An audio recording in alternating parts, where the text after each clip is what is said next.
गन्धादिभिः सम्पूज्यो गन्धं समर्पयामि। ॐ कर्पूरगौरं करुणावतारं संसारसारं भुजगेन्द्रहारं सदा वसन्तं हृदयारविन्दे भवं भवानी। श्री भागवत भगवान की है आरती, श्री भागवत भगवान की है आरती। पापियों को पाप से है तारती, श्री भागवत भगवान की है आरती। पापियों को पाप से है तारती। ये अमर ग्रंथ ये मुक्ति पंथ ये पंचम वेद निराला। नव ज्योति जगाने वाला, नव ज्योति जगाने वाला। हरि नाम यही हरि गान यही, हरि नाम यही हरि नाम यही। जग के मंगल की आरती। पापियों को पाप से है तारती। श्री भागवत भगवान की है आरती। पापियों को पाप से है तारती। ये शांत गीत पावन पुनीत पापों को मिटाने वाला। हरि दर्श दिलाने वाला, हरि दर्श दिलाने वाला।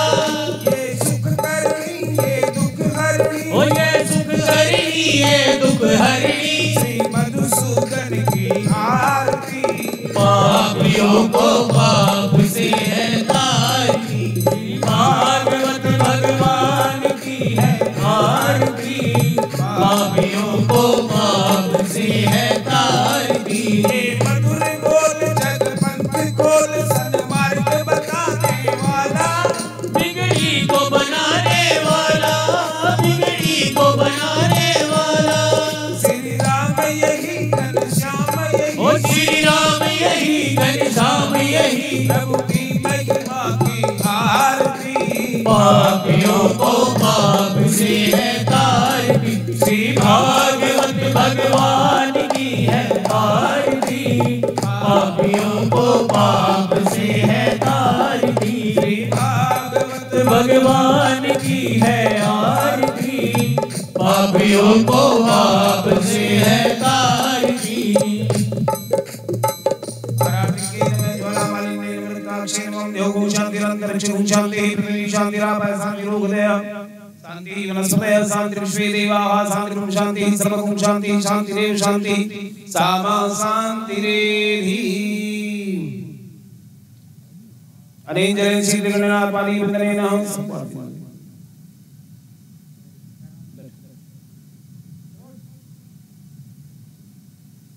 हरि ओम। हरे कृष्ण हरे कृष्ण हरे कृष्ण हरे कृष्ण हरे कृष्ण। ओम मंगलमूर्ते नमः।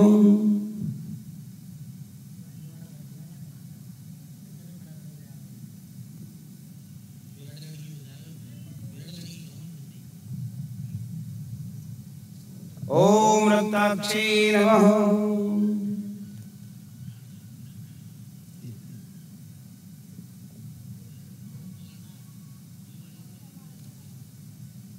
ओम सरस्वती नमः।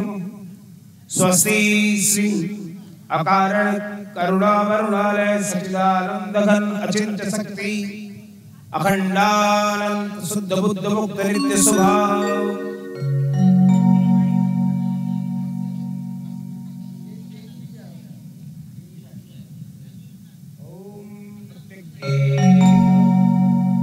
परिपूर्ण सर्वेश्वर परमात्मा श्री हरि नारायण कृष्ण श्री हनुमते नमः।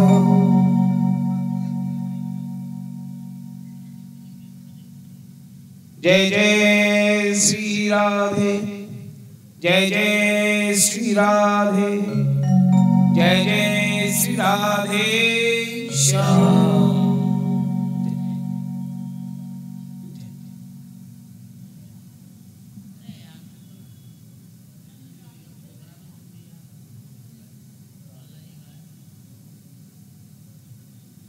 ओम नमः परमः हंसास्वादित चरण कमल चिन्ह मकरंदाय भक्तजन मानस निवासाय श्री हनुमत श्री सीतारामचंद्राय नमः। ध्येयं सदा परिभवग्नमभीष्टदोहं तीर्थास्पदं शिवविरञ्चिनुतं शरण्यं प्रत्यार्तिहं प्रणतपालभवाभिभूतं वन्दे महापुरुषते चरणारविन्दम् त्वत्यासुदो अस्त्यज्य सुरे इप्सित राज्यलक्ष्मी धर्मीष्ट आर्यवचसा यदगादरण्यम्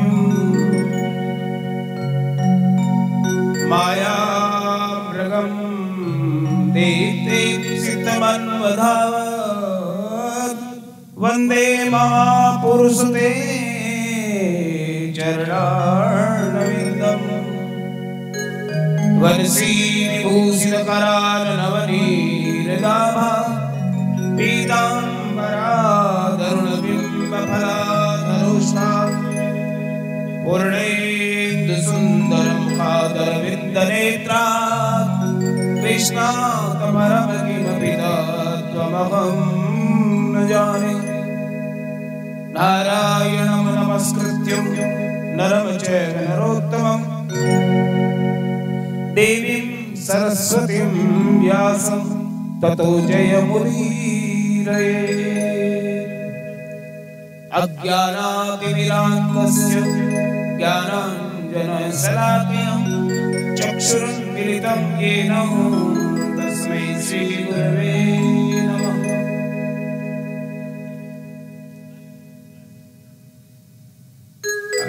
गुरुर्ब्रह्मा गुरुर्विष्णु गुरुर्देवो महेश्वरः गुरुर्साक्षात् परब्रह्म तस्मै श्रीगुरवे नमः।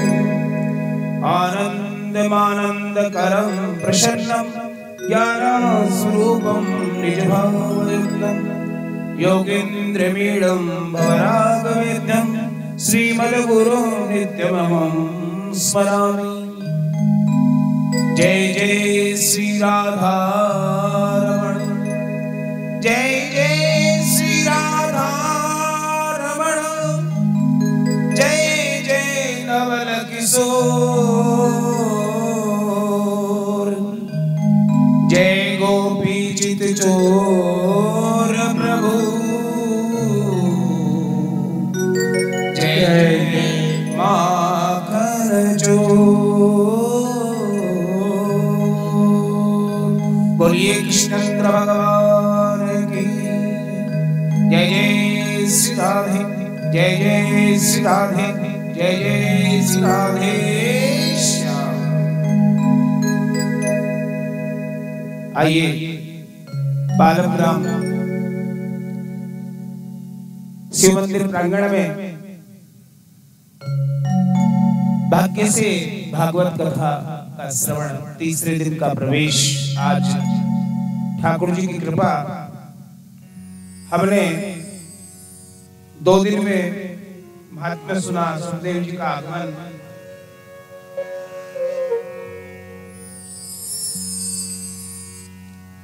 और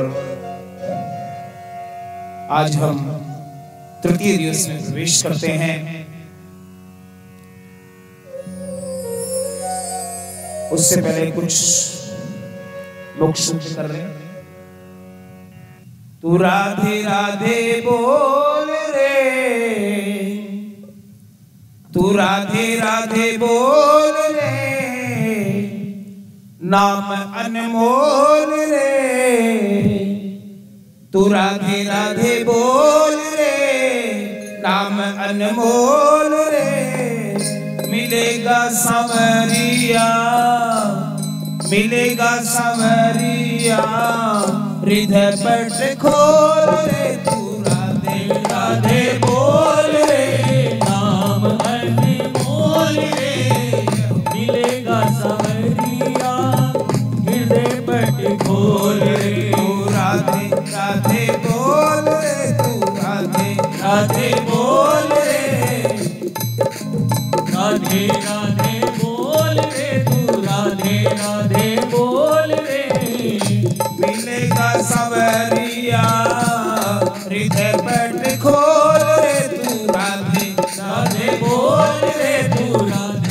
राधे बोल रे।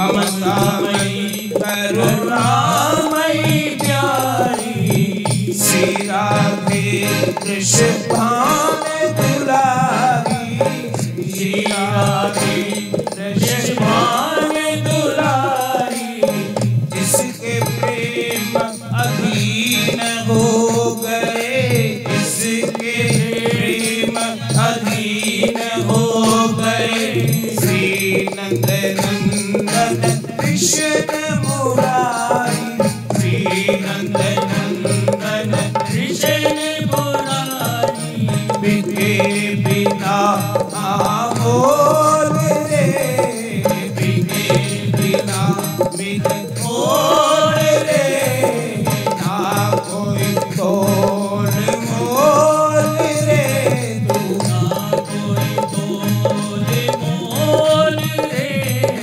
बिके बिना अमोल रे तू राधे राधे बोल रे मिलेगा सावरिया हृदय पर खोल रे तू राधे राधे बोल रे तू राधे राधे बोल रे। मिलेगा सवरिया हृदय पर खोल रे तू राधे राधे बोल रे तू राधे राधे बोल रे राधे राधे राधे राधे राधे राधे राधे राधे राधे राधे राधे राधे राधे राधे श्याम मिला दे राधे राधे श्याम मिला दे राधे राधे श्याम मिला दे राधे राधे श्याम मिला दे राधे राधे श्याम मिला दे राधे राधे श्याम मिला दे राधे राधे श्याम मिला दे राधे राधे श्याम मिला दे राधे राधे श्याम मिला दे राधे राधे जय जय श्री राधे।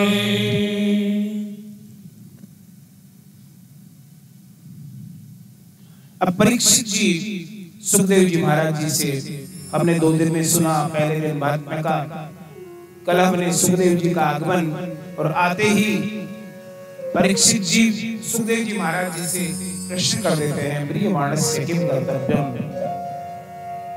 और फिर महाभारत का चरित्र आता है, उसमें विदुर जी स्वयं धर्मराज जी के अवतार हैं,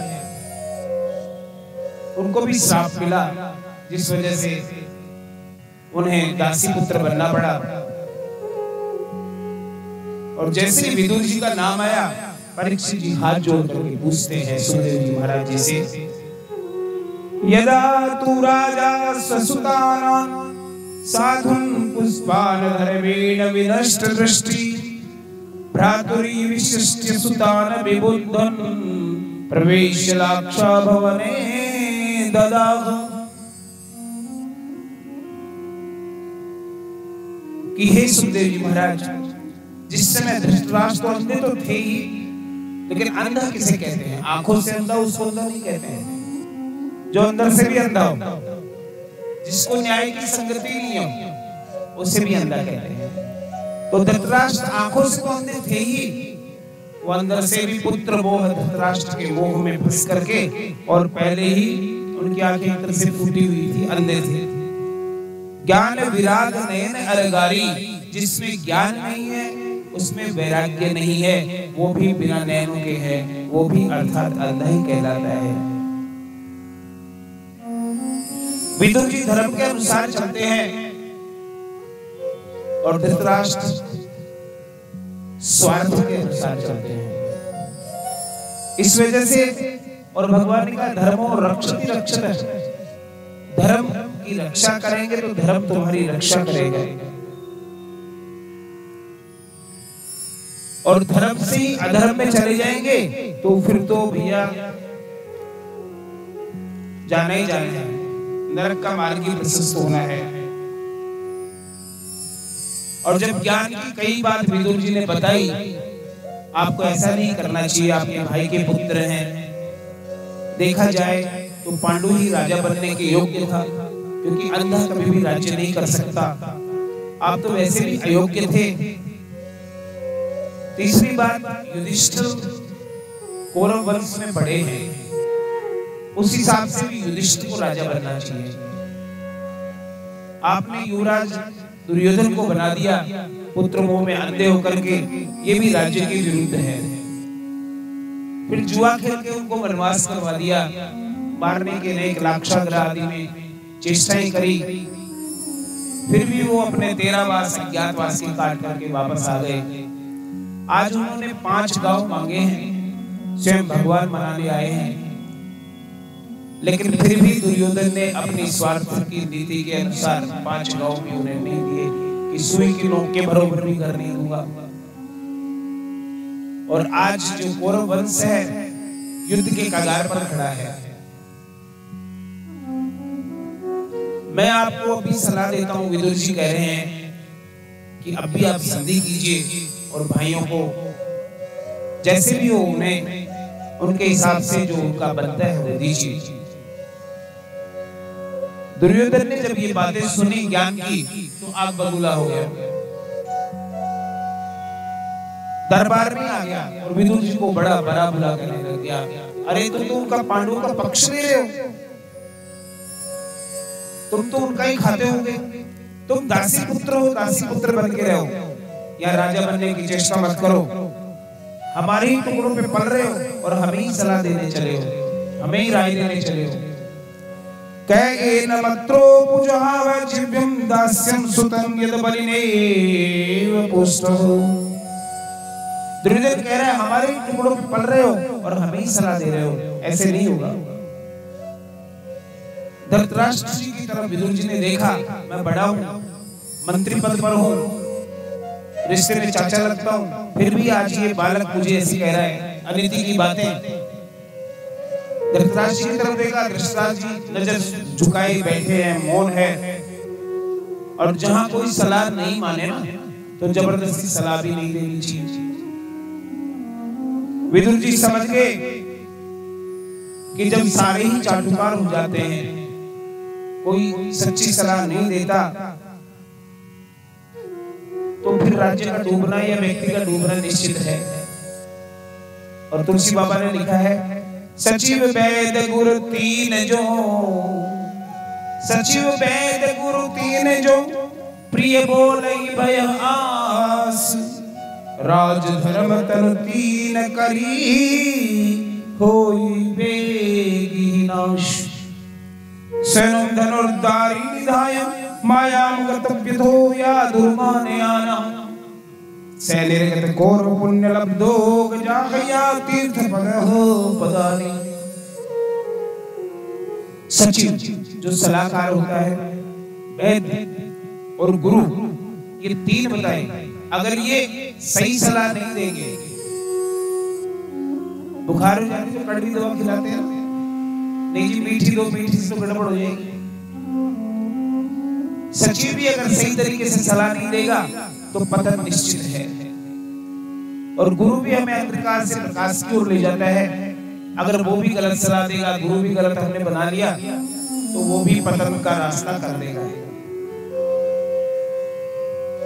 इस वजह से विदुर जी ने सब सोचा कि ये राष्ट्र जो है हस्तिनापुर अब डूबने के कगार पे है, अब मुझे यहाँ से निकल जाना चाहिए। और निकल क्या जाना चाहिए, मुझे मंत्री पद भी त्याग देना चाहिए।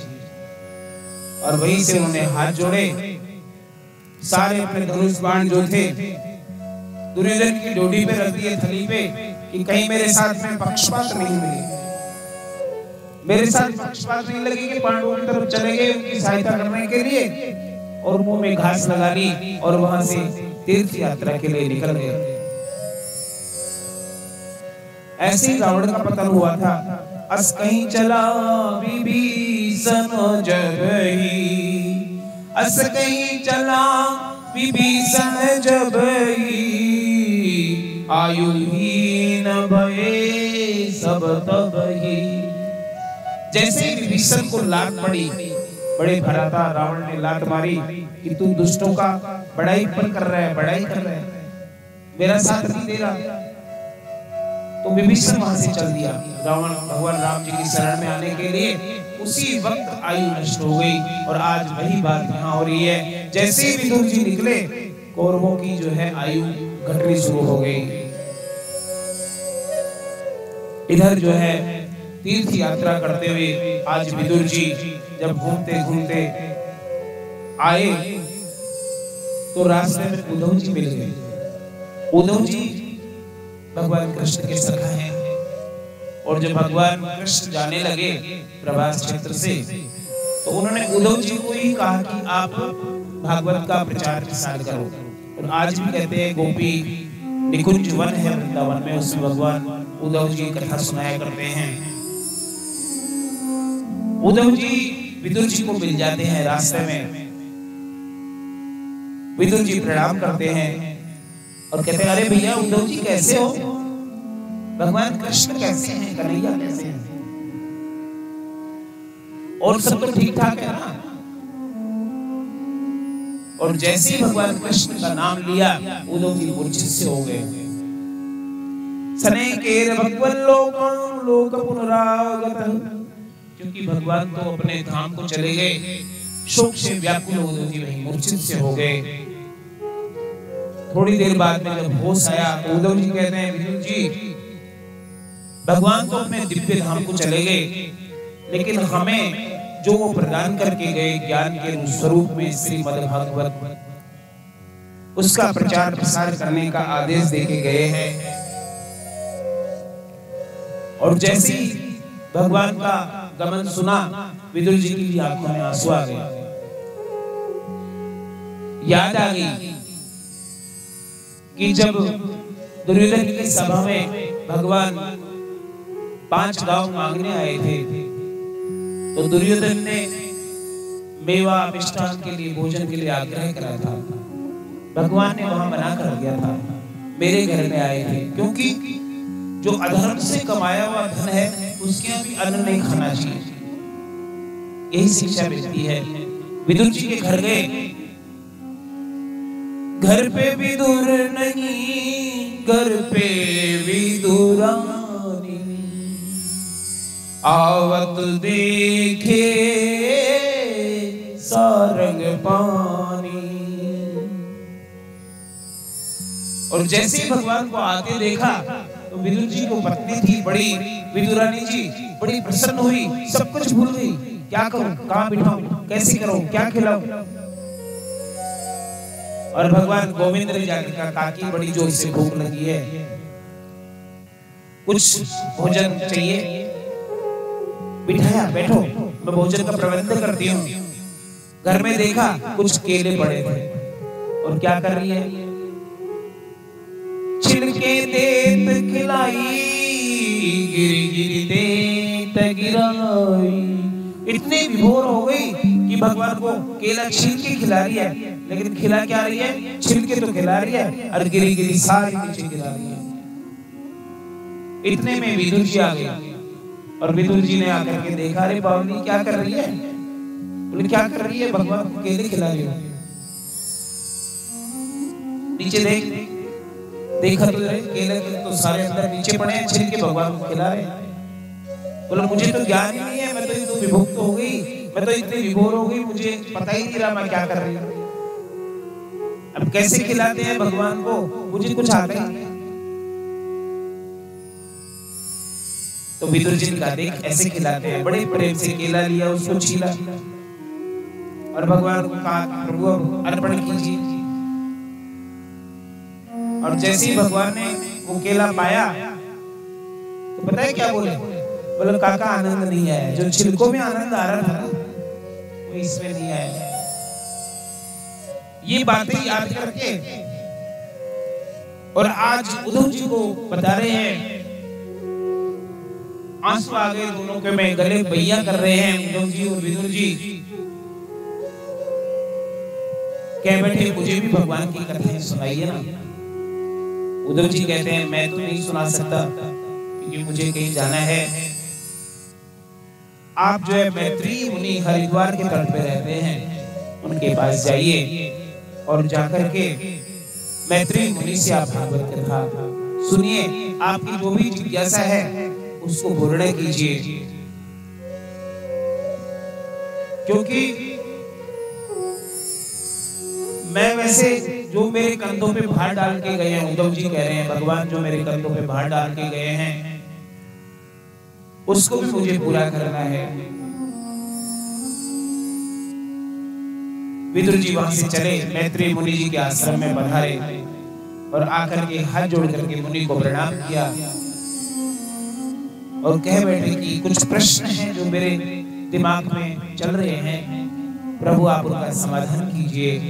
सुखाय कर्माणि करोति लोको नैते सुखमवान्य दुपा पारमं वै विन्देत भूयस्तत एव दुःखं यदत्र युक्तं भगवान वदेन्नः।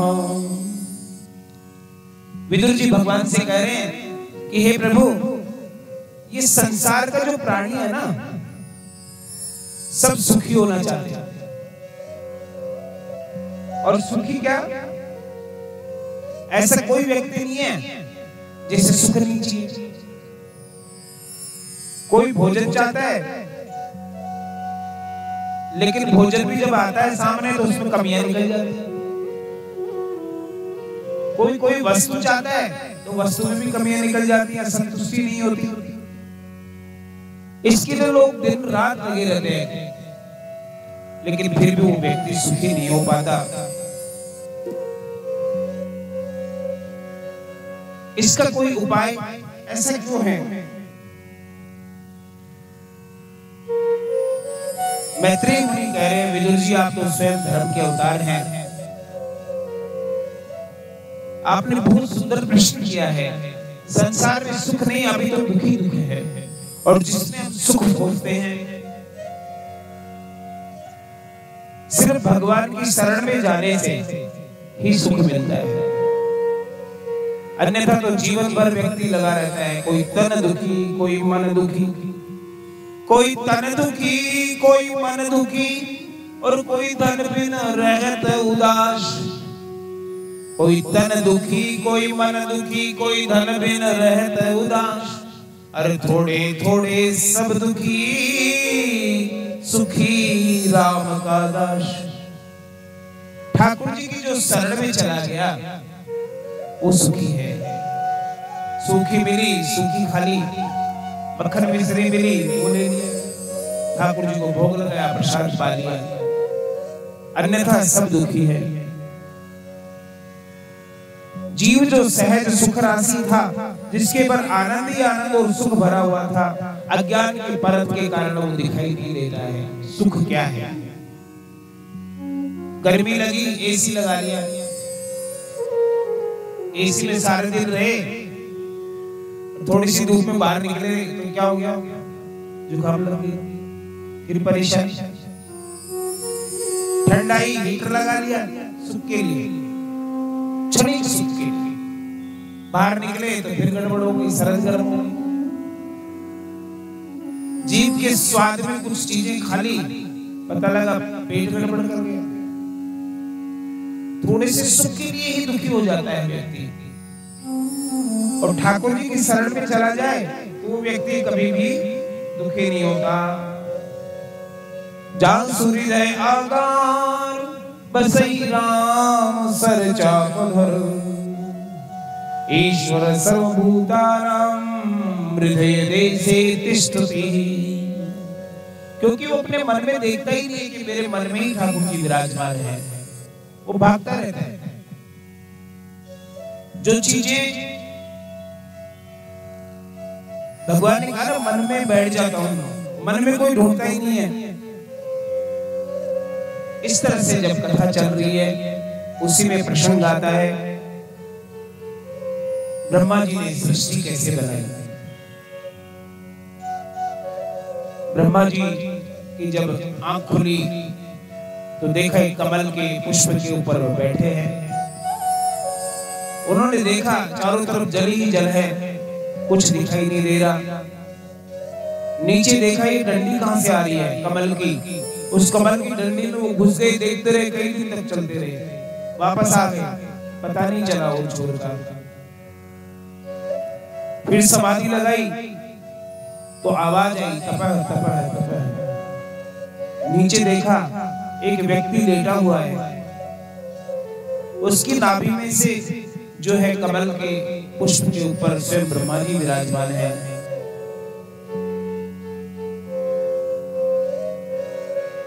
आदेश मिला, सृष्टि का उत्पादन करो, व्यर्थ की बातों में मत जाओ। कहने का मतलब व्यक्ति भी अपने व्यर्थ की बातों में जाता है तो परेशान होता है। ऐसे ही ब्रह्मा जी का काम था सृष्टि को बनाना, लेकिन वो ढूंढने कुछ और ही निकल पड़े। सृष्टि कैसे बनाए? तो समाधि लगाई, मन से सनत, सनंदन, सनातन और सनत कुमार 4 भाई आए। और जैसे ही वो सामने आए, 5 साल के हो गए, ब्रह्मा जी ने आदेश दिया, आप एक काम करो, सृष्टि का उत्पादन करो। नहीं, हम तो ठाकुर जी का नाम लेंगे। और वो भी भगवान की भक्ति करने निकल पड़े। ब्रह्मा जी को क्रोध आ गया, मैं सृष्टि बढ़ाना चाह रहा हूँ, ये तो 4 ये भी चले गए, सृष्टि बढ़ेगी कैसे? और जैसे ही क्रोध आया, प्रकृति से रुद्र भगवान निकले, रुद्र रूप में।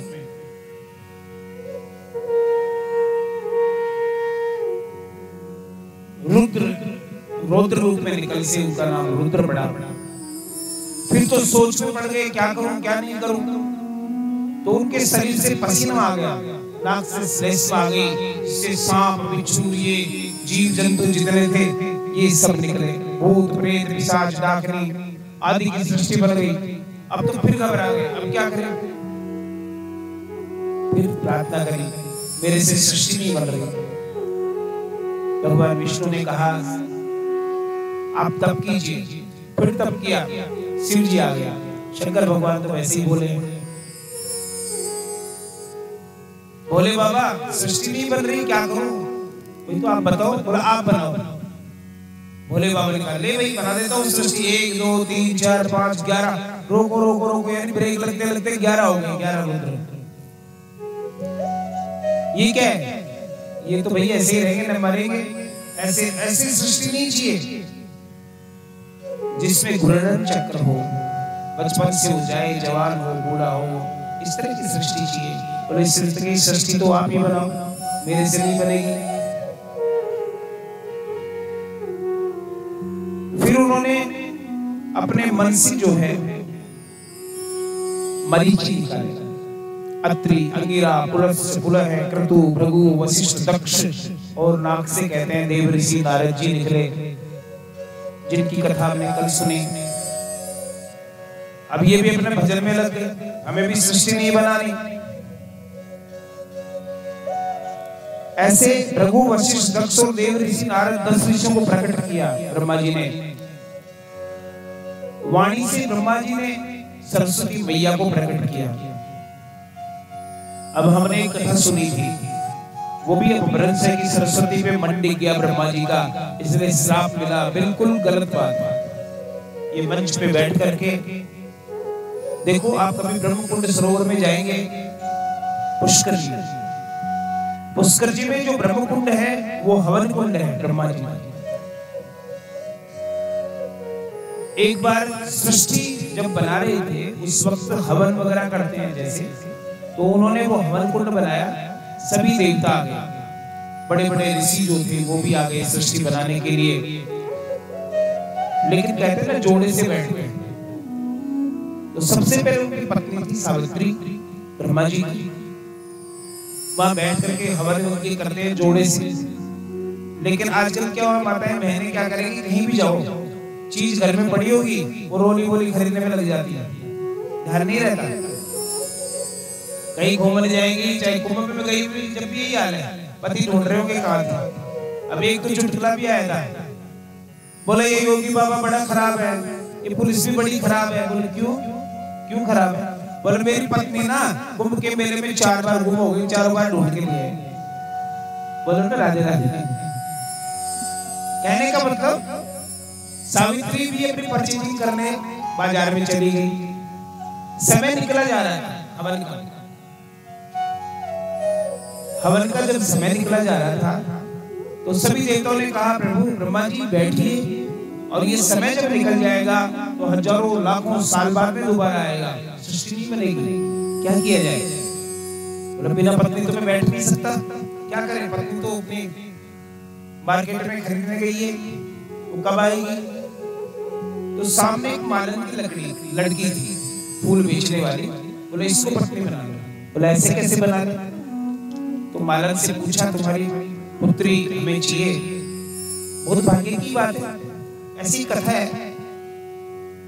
हालांकि आप कहोगे सृष्टि का उत्पादन ये कहां से कथा आ गई, लेकिन ये ब्रह्मा जी में कई बार निकलते चले जाते हैं। कई ब्रह्मा जी हुए, भगवान विष्णु, शिव जी, आदि काल से चली आ रही है। हरि अनंत हरि कथा अनंत, ये भागवत में कथा नहीं है, लेकिन पुष्कर जी जाएंगे तो ये सुनाएंगे आपको। पुष्कर जी में ये कथा है। तो उस पुत्री को, जो मालन की पुत्री थी, उसको लिया, जल लिया, छिड़का, वो घास बन गई। मालन की पुत्री क्या बन गई? घास। और वो घास गाय को खिलाई गई। मैंने कहा था गाय के गोबर में लक्ष्मी जी का वास है। घास खा करके गाय ने गोबर करा और उस गोबर से कन्या बनाई।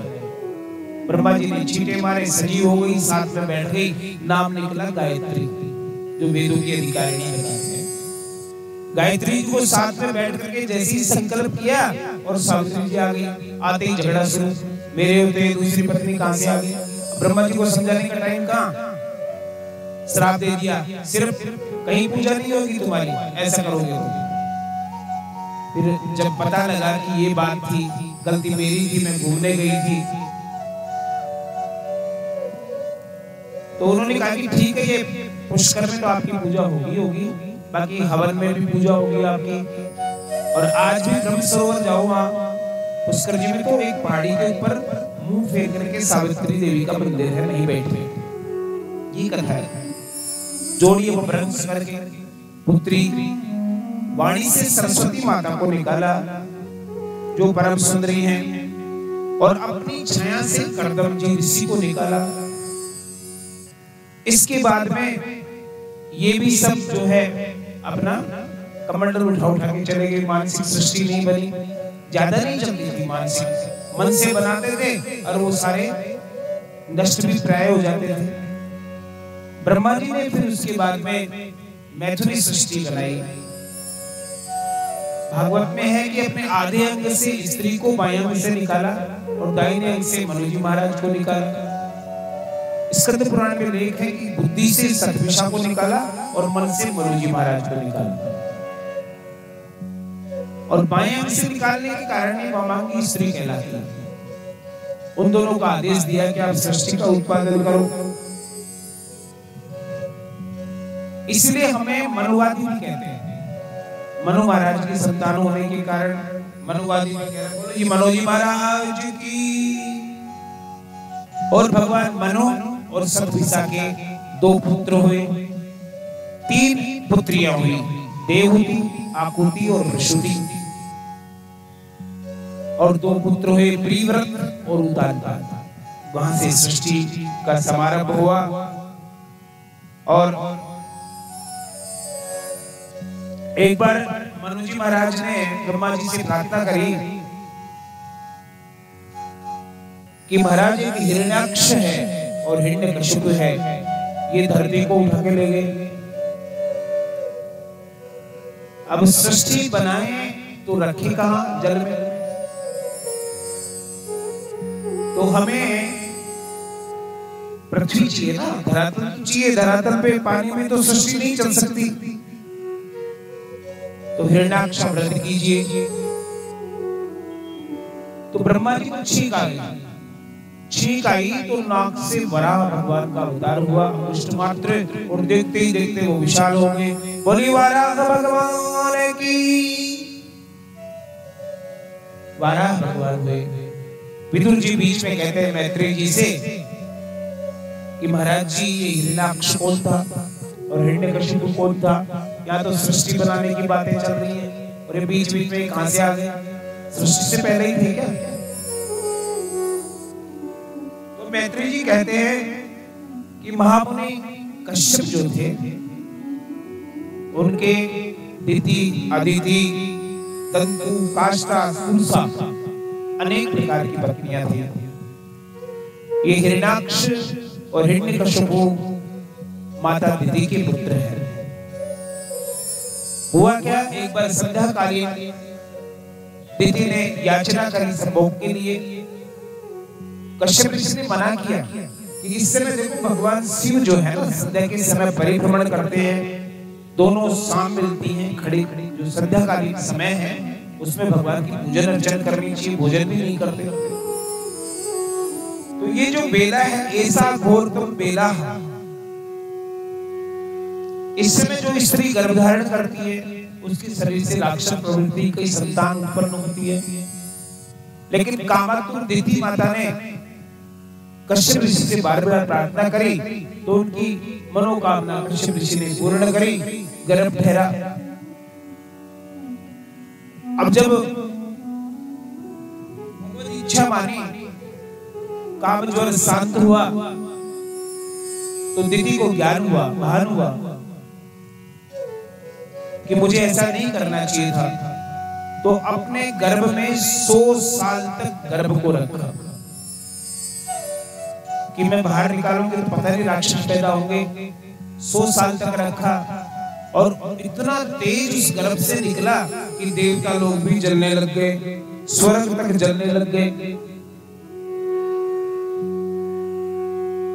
अब तो सारे देवता ब्रह्मा जी के पास पूछे, पिता मैं ये तेज कहां से आ रहा है, ये हम सबको जलन कर रहे हैं, इसका कोई उपाय कीजिए। मानसा में सुता यस्मत् पूर्वजा सनकादय। तो ब्रह्मा जी कह रहे हैं कि देवताओं आप घबराओ मत, ये भगवान की लीला ही है। सनक, सनंदन, सनातन, सनत कुमार जो मेरे मानस पुत्र हैं, इन्होंने जय और विजय को श्राप दिया है। कहने का मतलब क्या कि चौकीदार हैं भगवान के वैकुंठ के। एक बार लक्ष्मी जी जा रही थी, लक्ष्मी जी को भी रोक दिया, भगवान अभी सभा में बैठे हैं मत जाइए। लक्ष्मी जी ने अपने पति देवता से शिकायत कर दी, प्रभु ये तो मेरे को भी रोकते हैं। भगवान ने कहा देखो अभी मैं कुछ बोलूंगा नहीं इनको तो स्त्री का पक्षपात हो जाएगा, कोई संत आएगा ना जब ही देखेंगे। तो आज जो है चारों भाई सनक, सनंदन, सनातन और शरद कुमार वैकुंठ के दरवाजे पे आए हैं और जय विजय ने रोक दिया। अब तो महाराज संत का जब अपमान हो जाता है तो भगवान भी उन्हीं का साथ देते हैं, श्राप दे दिया, जाओ तुमने राक्षसी प्रवृत्ति करी है, संत ब्राह्मण गो ब्राह्मण को नहीं रोकना चाहिए, तुम राक्षस बन जाओ और 3 जन्म तक राक्षस बनो, ऐसा श्राप दिया। अब जब वहां थोड़ा सा कोलाहल हुआ, जय विजय घबरा गए, चरणों में गिर गए, प्रभु हम तो क्षमा चाहते हैं, हमसे गलती हो गई, भूल हो गई। जब कोलाहल हुआ तो भगवान स्वयं वहां आ गए। एतो पार्षदो मह्यम जयो विजयो एव च कदत्थिति कृत्यं मायदो प्रकृताम अतिक्रमम्। जो अतिक्रमण करता है वो तो राक्षसी कहलाता है। जय श्री राम, जय जय श्री राम। जय विजय को श्राप मिल गया। भगवान कह रहे हैं कि प्रभु आपने अच्छा काम किया, संतों का जो अपमान करता है वो तो राक्षसी कहलाता है। अरे मेरे 2 मुख हैं और 2 मुख भगवान के कौन से हैं? यजुर्वेद में लिखा है ब्राह्मणों समुखमांसी, ब्राह्मण मेरा मुख है और ब्राह्मण के मुख से मैं प्राप्त करता हूं, ब्राह्मण की संतुष्टि से मैं संतुष्ट हो जाता हूं, स्वयं भगवान कहते हैं। और दूसरा है अग्नि, अग्नि में हवन कर लेते हैं, अग्नि में रोटी जिमा देते हैं घर में भी। पहले जब भोजन बनता था तो अग्नि में जिमाते थे, आजकल गैस पे जिमा लेते हैं तो अग्नि। तो मैं 2 जगह से भोजन प्राप्त करता हूं, एक तो ब्राह्मण के मुख से, एक अग्नि से मुख से। ना हम तदा दिव्यजमान हिवृताने यदि ब्राह्मणस्य मुखतस्तुर्तोनुघासवै। अब किसी ने पूछ लिया भगवान आप सबसे ज्यादा किस मुख से लेते हैं, तो भगवान कहते हैं कि दोनों ही मुख है, लेकिन जितना मैं ब्राह्मण के मुख से भोजन प्राप्त करता हूं, संतुष्ट हो जाता हूं, उतना अग्नि के मुख से नहीं होता हूं, लेकिन मुख दोनों मेरे हैं।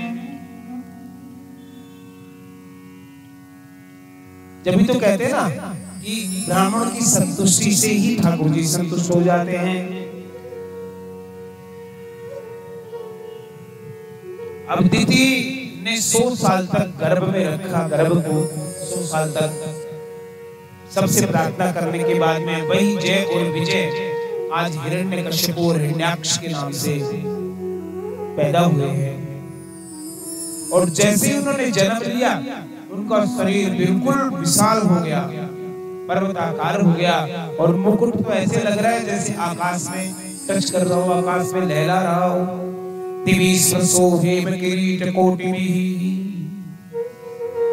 अब जो बड़ा भाई है ना हिरण्याक्ष, वो अपने भाई से बोलता है भाई मेरे से लड़ने वाली मेरी भुजाएं बड़ी फड़फड़ा रही हैं, अब तो एक काम करते हैं कोई मिल जाए उससे मल्लयुद्ध करें।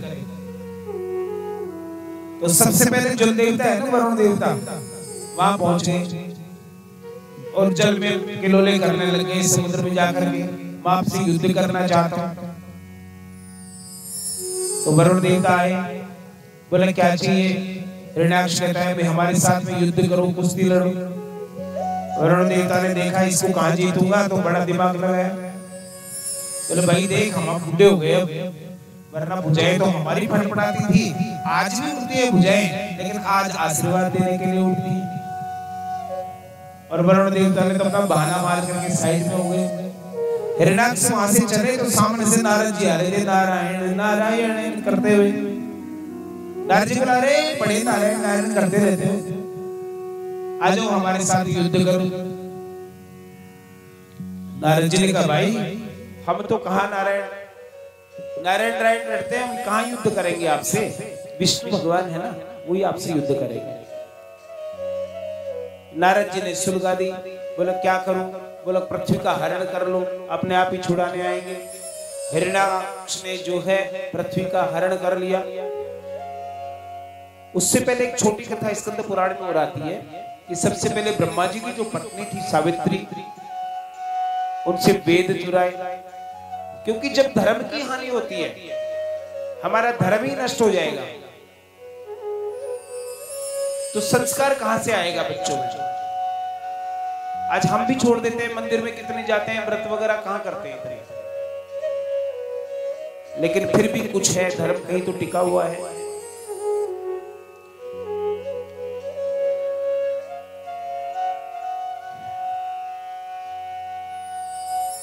तो ऐसे ही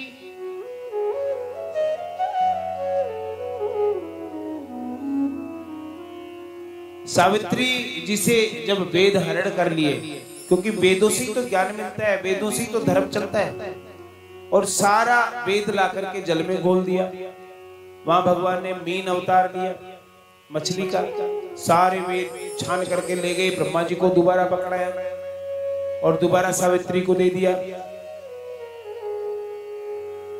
अब तो हिरण्याक्ष ने पृथ्वी का भी हरण कर लिया और वेदों का फिर हरण कर लिया, तो 2 बार गलती हो गई। तीसरी बार गायत्री को दिया, वेदों का अधिकारी बनाया। आज यहाँ हिरण्याक्ष की कथा चल रही है। पृथ्वी को ऐसी जगह रखा, चारों तरफ गंदगी का ढेर, मलमूत्र का ढेर कर दिया। सारे देवता परेशान हो गए उसके पापाचार से। आज मनु जी और सतपिसा भी हाथ जोड़ करके ब्रह्मा जी से कह रहे हैं कि सृष्टि का उत्पादन कहां करें, धरती तो हिरण्याक्ष हरण करके ले गया। तो उसी वक्त ब्रह्मा जी को छींक आई और नाक से वाराह निकले। बोलिए वाराह भगवान की। तुरंत बड़े हो गए पर्वताकार, और जाकर के मलमूत्र के ढेर में से पृथ्वी लेकर के भगवान अपने सिंह पर के लेके आए हैं। और एक जगह स्थापित करी है। उसी वक्त हिरण्याक्ष जो था उसने भगवान को ललकारा, अरे कहां जा रहे हो? अनेक प्रकार की बातें बोली। सत्यम वयम भुवन गोचर मृगायुष्मादिन मृगये गाम सिंहासनम।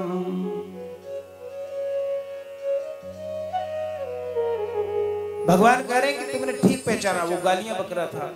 हम तो हैं ही ऐसे, कन कन में विराजमान हैं। सारे जीव भगवान के तो स्वरूप है। कीट पतंग स्थावर जंगम मंडज पिंडज जितनी भी सृष्टि बनाई भगवान का ही तो अंश है। और हिरण्याक्ष ने जब ललकारा तो भगवान ने एक थप्पड़ में ही सब कुछ काम गोविंदाय नमो नमः कर दिया। बोलो वाराह भगवान की। एक प्रहार में ही हिरण्याक्ष की आंखें बाहर आ गई और वो रक्त वमन करता हुआ धड़ाम से गिर गया।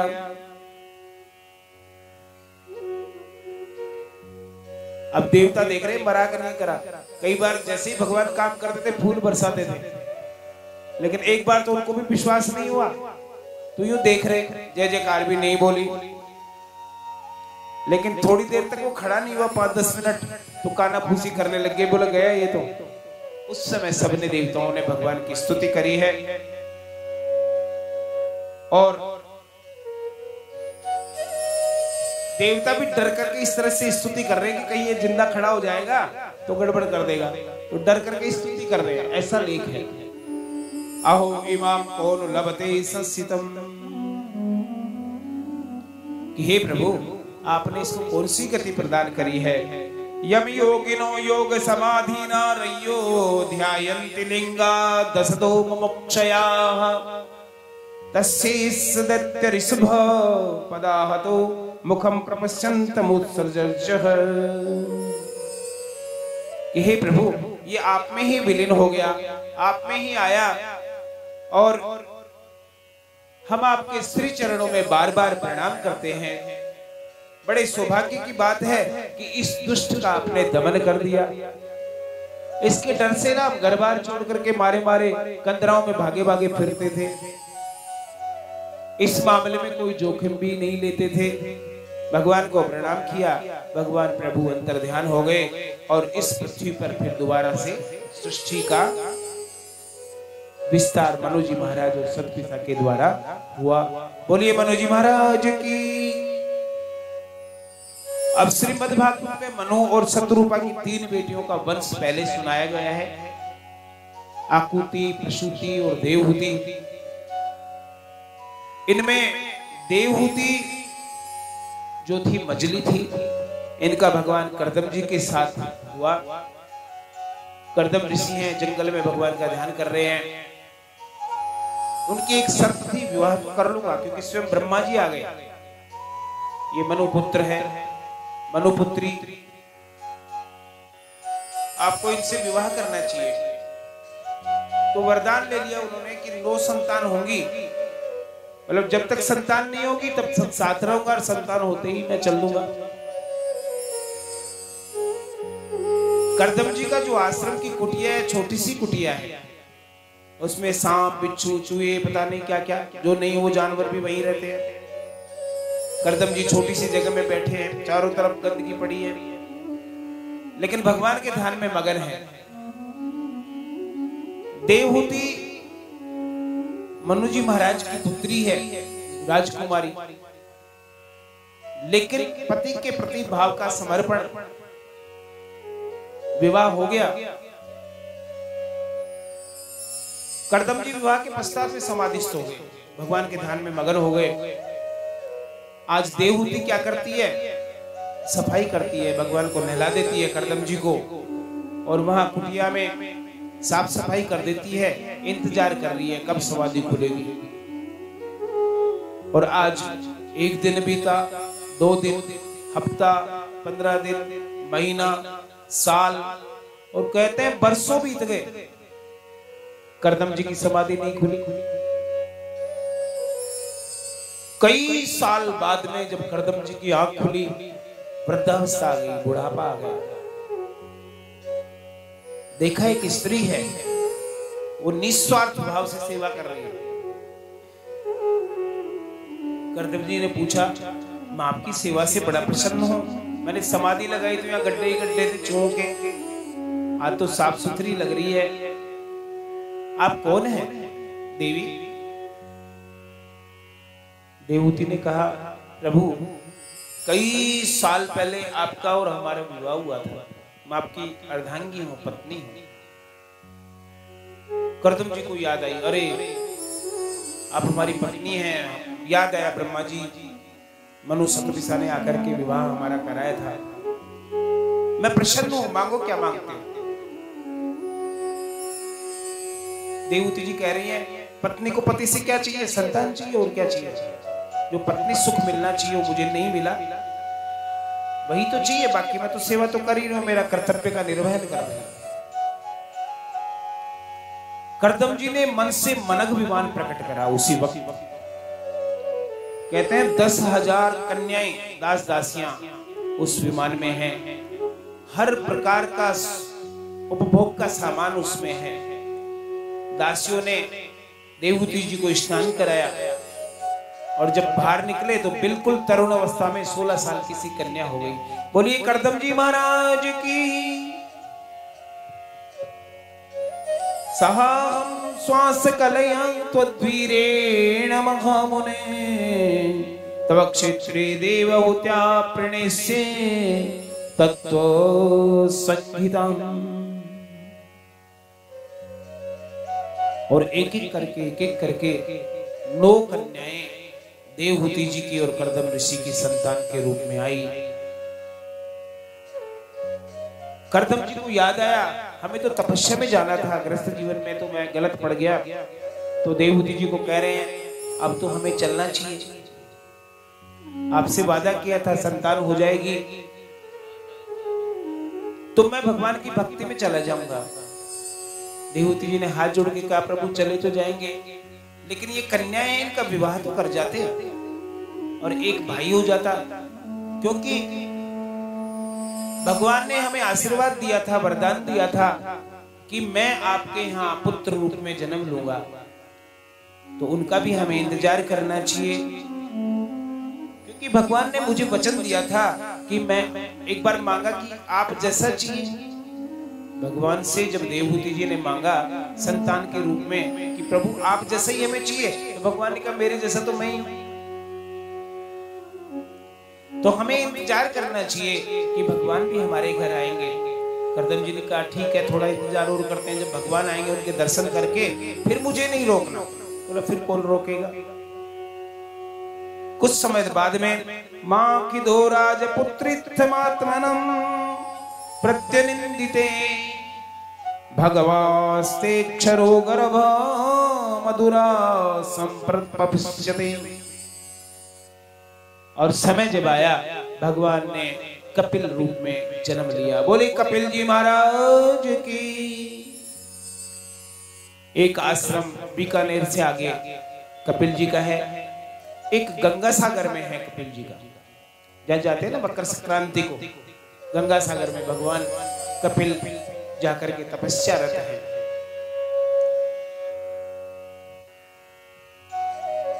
और जब कपिल जी भगवान जब प्रकट हुए तो स्वयं ब्रह्मा जी सभी देवताओं के साथ में दर्शन करने के लिए आए हैं, और उनके साथ में उनके जो मानस पुत्र थे ऋषि वो सब भी आए हैं। और जब दर्शन हुए तो कर्दम जी ने देखा कि अब तो कर्तव्य की तीसरी कर लेते हैं। ब्रह्मा जी के चरण पकड़ लिए, पितामह ये ऋषि आए हैं सुंदर सुंदर हैं, अब मैं वर कहाँ ढूंढने जाऊंगा, लड़का कहाँ ढूंढने जाऊंगा, इन्हीं के साथ मेरी पुत्रियों का विवाह कर दो। बोलो ना राधे राधे राधे। वर कहाँ ढूंढूंगा ये देख लिए, आप आदेश दीजिए। और भगवान की कृपा से आपके 9 बेटे हैं, मेरे 9 बेटियां हैं, बढ़िया जोड़ा बन जाएगा। न आपको कहीं लड़की देखने जाने की जरूरत और न हमें कहीं जाने की जरूरत। और समय आया, शुभ लग्न में उनका साथ विवाह कर दिया, बढ़िया हो गया। कला देवी का विवाह मरीचि ऋषि से हुआ, अनुसूया जी का विवाह अत्रि जी से हुआ।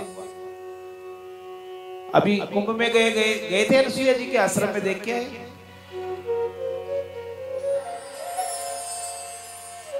चित्रकूट के पास में है अनुसुईया जी का आश्रम।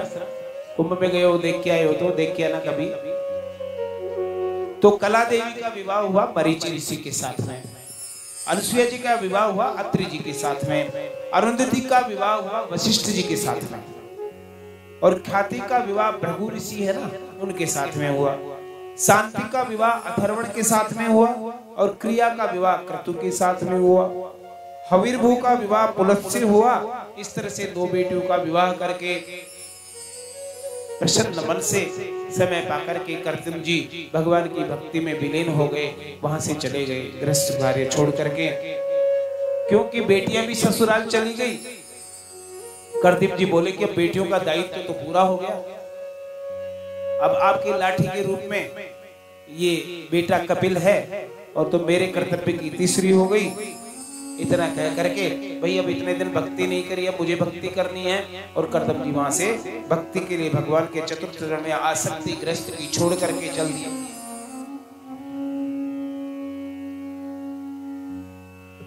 और वेदव्यास जी भी कहते हैं कि जब अनुरक्ति हो जाए तो विरक्त हो जाना चाहिए। घर गृहस्थ में समाज में सम्मान नहीं मिले तो घर छोड़ करके चल दो।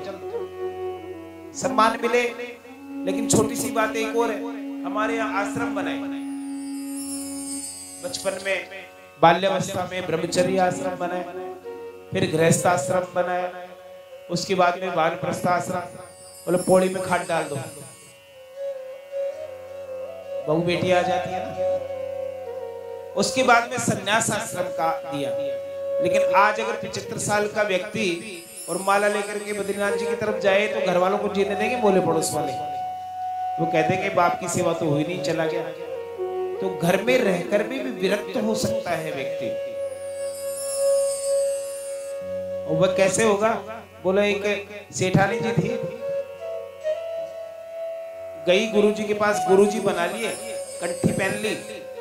गुरुजी ने कहा बेटा एक काम कर दे कि माला लेके और माला फेरना। मुझे नहीं आता गुरुजी नियम नियम। कोई बात नहीं, तो नियम नियम तो छोड़, लेकिन राम राम राम राम कर सकती है? बोलो कर सकती हूँ। तो एक काम करना, जब तक ये माला हो ना बीच में बोलना मत, और चुपचाप बैठ के माला करा कर। अब सास माला लेके बैठ जाए, राम राम शुरू। पहले तो बहू को भी डर लगता था, बाद में बहू भी बाहर दरवाजे पे जाके बात करना शुरू कर दे। एक रोज रसोई में दूध उबल रहा है, सास देख रही है, नजर उधर ही है दूध की तरफ। गुरुजी ने मना किया था बोलना नहीं है, वो कर रही है राम राम राम राम राम राम राम राम। बहू सुन नहीं रही है, बोल रही है राम राम राम राम राम राम। अरे राम राम राम राम राम राम राम राम राम राम। अब बोले नहीं ना, लेकिन इशारा वही है पड़ा हुआ। तो वो विरक्त नहीं हुआ ना, वो कहां से विरक्त हुआ? विरक्त की परिभाषा तो अलग ही है। भगवान कर्दम जी ने 9 बेटियों का विवाह बढ़िया ऋषियों के साथ में किया। ऐसी अनुकूलता है। आज कपिल जी क्या कह रहे हैं कि माता मुझे भी भगवान की भक्ति में जाना है। पति चले गई, बेटियां ससुराल चली गई, अब पुत्र भी कह रहा है मुझे भी सन्यासी बनने जाना है। निर्विणा नितरा भूमन्न सिंद्रिय तर्षणा येन संभव्यामानेन प्रपन्याधम तम प्रभु। देवहूति कह रही हैं प्रभु मुझे पता है आप साक्षात नारायण हैं, पुत्र के रूप में आपने मेरे यहाँ जन्म लेके मुझे धन्य कर दिया। मैंने सुख भी इतना भोगा जितना शायद कोई नहीं भोग सकता, कोई स्त्री कल्पना भी नहीं कर सकती, इतना सुख मैंने भोगा। परम योगी कर्दम जी जैसे मुझे पति मिले, और जो कामद विमान है उसमें अनेक प्रकार के सुख का मैंने उपभोग किया। आप स्वयं भगवान के अवतार हैं, भगवान हैं, ब्रह्म ज्ञान संपन्न हैं। मैं चाहती हूँ कि आप ज्ञान का खड़ग उठा करके और मेरा जो अज्ञान है ना उसका निस्तारण कर दीजिए। उस अज्ञान का जो वृक्ष है उसको खड्ग लेकर के काट दीजिए। तम त्वाम गताहम शरणम शरण्यम स्वभृत्य संसार तरो कुठारम जिज्ञासयाहम प्रकृते पुरुषस्य नमामि सद्धरम विदा वरिष्ठम। और कपिल भगवान ने माता को इतना सांख्य योग का दर्शन कराया। कपिल भगवान ने जो उपदेश दिया माता को उसे सांख्य योग कहते हैं, उसे सांख्य योग कहते हैं। और भगवान कहते हैं कि देखो पूर्ण तो स्वयं परमात्मा ही है। पूर्णमदः पूर्णमिदं पूर्णाद पूर्णमुदच्यते पूर्णस्य पूर्णमादाय पूर्णमेवावशिष्यते। कर्दम जी कह रहे हैं माता ये मन है ना, ये बंधन का कारण है, और ये मन ही है ना, ये मुक्ति का कारण भी है। ये मन ही तो डिगाता है ना। मन किसी में रच गया वो बंधन हो गया। मन नाता तोड़ करके सारा ही कुछ नहीं है, चल दिया अपना, ये मुक्ति का कारण हो गया। और ये सब छोड़ करके पूर्ण ब्रह्म परमात्मा जो है उसकी शरण में हमें जाना चाहिए। परिपूर्ण प्रभु के परम पद हैं, उनको पाए बिना इस जीवन की परिपूर्णता नहीं आती है। गुणेषु सक्तं बन्धाय रतं वा पुंसि मुक्तये। अब छोटी सी बात बताओ, शुगर वाला क्या करेगा? देखेगा कि रसगुल्ला दिखेगा ना, उसको कोई देख तो नहीं रहा और टप से मुंह में जाएगा। सबकी बात। ये देखो 3 अंगुलें क्या कह रही, खुद को भी टटोलो, बोलो ना राधे राधे। ये मन है ना, चंचल है, जो नहीं खाने की होगी उसको भी खा लेंगे। कई बार स्वाद में मन है ना, डिगता रहता है। और मन जहां कंट्रोल हो गया ना, वही मुक्ति का कारण बन जाता है। अब कोई बीड़ी पीने वाला हो ना, वो कई बार टेस्ट करके देखना कैसे धुआं निकल रही है, देख नाक से निकल रही है, कान से निकल रही है, इधर से निकल रही है। और गुटखा खाने वाला बड़े स्टाइल से स्कूटर चला रहा है या मोटरसाइकिल चला रहा है, दोनों हाथ छोड़ छोड़ बड़े यूं फाका करके चाहे गिर जाए।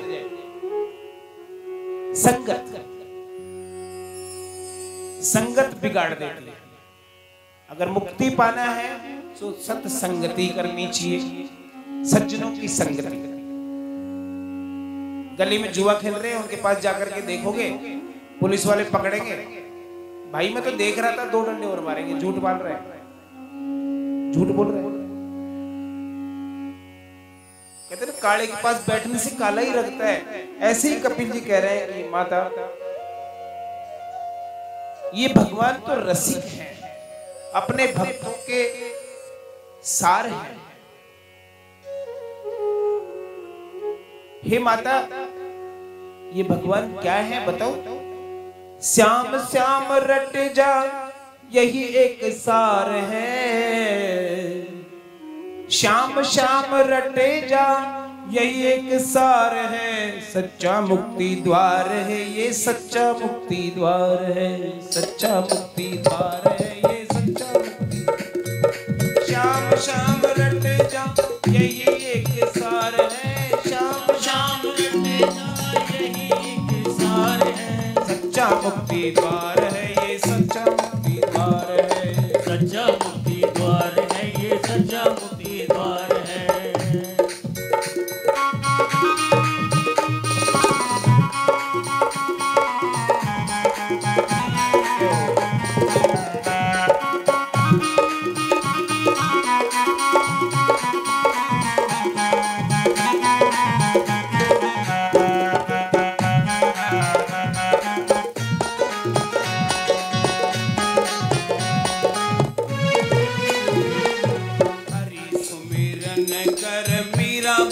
तर गई, हरि सुमिरन कर मीराबाई तर गई। गौतम की नारी अहिल्या भी तर गई, गौतम की नारी अहिल्या भी तर गई। सुआ पढ़ा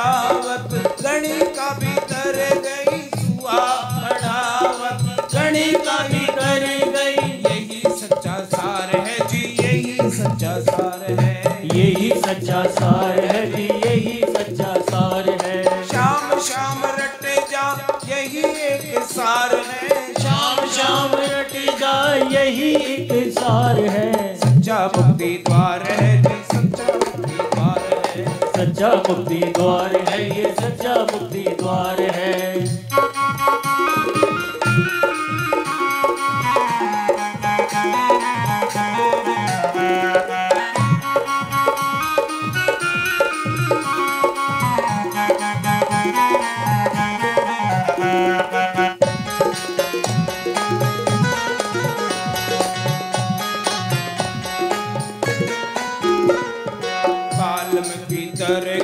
तुलसी भीतर गए, वाल्मीकि तर गए, तुलसी भीतर गई। भक्ति के कारण नरसी भीतर गए, भक्ति के कारण नरसी भीतर गई। नंदा भगत और नंदताई तर गए, नंदा भगत और नंदताई तर गई। यही सच्चा सार है जी, यही सच्चा सार है। यही सच्चा सार है जी, यही सच्चा सार है। श्याम श्याम रट जा, श्याम श्याम रट जा यही एक सार है। श्याम श्याम रट जा यही एक सार है। सच्चा मुक्ति द्वार है जी, सच्चा मुक्ति द्वार। अरे सच्चा मुक्ति द्वार है, ये सच्चा मुक्ति द्वार है।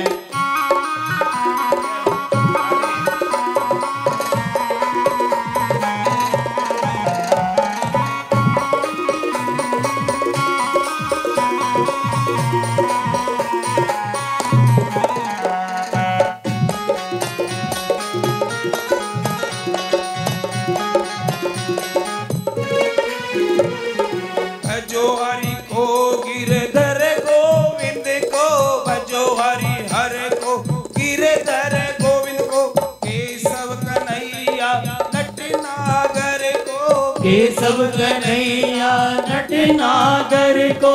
महेंद्र तुम भी भजो भजो हरि नाम को, महेंद्र तुम भी भजो भजो हरि नाम को।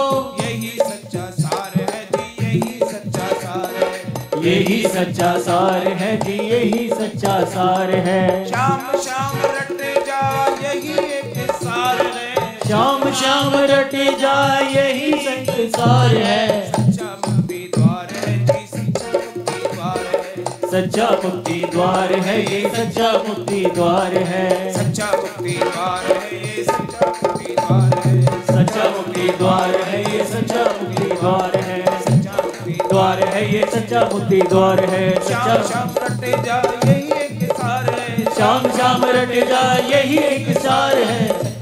द्वार है, ये सच्चा मुक्ति द्वार है। सच्चा मुक्ति द्वार है, ये सच्चा मुक्ति द्वार है। सच्चा मुक्ति द्वार है, ये सच्चा मुक्ति द्वार है। क्या है? सत्संग में आए तो वहीं तो कुछ ज्ञान बढ़ेगा, ज्ञान से वैराग्य आएगा। वैराग्य का मतलब ये नहीं गृहस्थी का काम छोड़ करके माला पकड़ लो। अपने कर्तव्य पे जो रत रहता है, अपने कर्तव्य से जो विमुख हो जाता है, वो डूबता है। दुकान वाले का काम दुकान में बैठ करके सुबह पहले कहते थे कि छाया में जाना छाया में आना, कहने का मतलब जल्दी जाना जल्दी दुकान खोलना। अब अलग अलग व्यवसाय हो गया, 10-11 बजे पहले उठते ही नहीं, क्योंकि 4 बजे एक बार आंख खुलती है, लक्ष्मी जी कहते हैं उठ जाओ उठ जाओ उठ जाओ, और उसके बाद में उसकी बड़ी बहन आती है दरिद्रा, वो कहती सो जा। लेकिन चलो जैसे भी व्यक्ति अपना जीवन काटे, ठाकुर जी को याद रखे। कलयुग में बहुत सारी छूट मिली जिससे कि हम अपने कर्तव्यों का निर्वहन कर लेते हैं। छोटी सी बात यही है, कपिल जी कह रहे हैं माता, जो अपने कर्तव्य से विमुख हो जाता है, जो भगवान की शरण में नहीं जाता है, वही डूबता है। और ठाकुर जी की केशव की शरण में जो चला गया, वैसे तो आकांक्षी तितिक्षाएं नष्ट ही नहीं होती। तितिक्षाएं कारुणिका सुहृद सर्वदेहिना, अजात शत्रवे शांता साधवे साधु भूषण। साधुओं के भी अनेक प्रकार के आभूषण हो गए।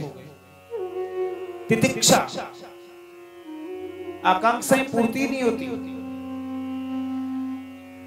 किसी को भी ले लो, और तुलसी बाबा तो पहले लिख गए,